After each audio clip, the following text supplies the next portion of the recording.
Bagong labas ng kasa, ginamitan agad ng acid rain remover. Yes, ginamitan agad ito ng acid rain remover. Kahit bagong labas lang sa kasa. Dahil bago ma-release to, sa planta pa lang ay exposed na to sa ulan at araw. Dahil nasa open area po, binabasa ko muna yung mga salamin para mawala yung init ng glass. Buong salamin ng kotse na to, ititreated ko ng acid rain remover dahil mag-a-apply ako dito ng armor glass coat. Uumpisahan ko dito sa windshield hanggang paikot dito sa buong kotse na to. Medyo mahaba yung video na to pero worth it kapag tinapos mo.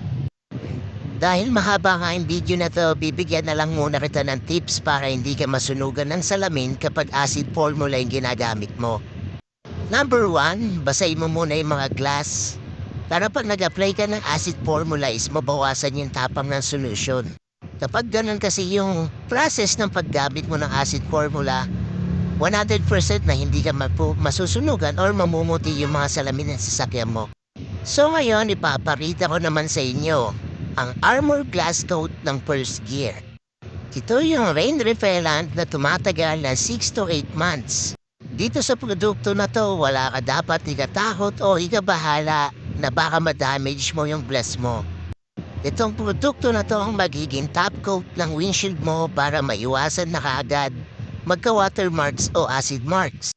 Kung mo maipahid to, kailangan mo lang ipolish ng malinis na to yung basahan. Ngayon naman ipaparita ko sa inyo yung comparison ng treated ng armor glass coat doon sa hindi pa na-applyan. Kung mapapansin nyo, dun sa kabila is dapang-dapa yung tubig. Pero dito sa treated ng armor glass coat, dumudulas na lang at hindi na humakapit yung tubig.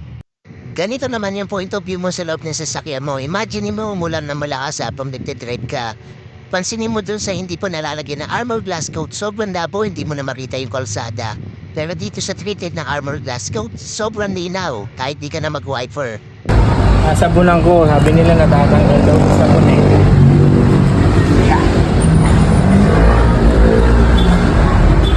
Tapos, babanlawan. Ay, yan palang umakalas na.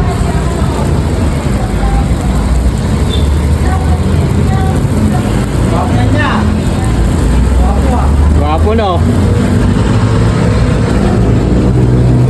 Medyo tubig pa din kami kabila. Traba yung tubig. Hindi na tanggal.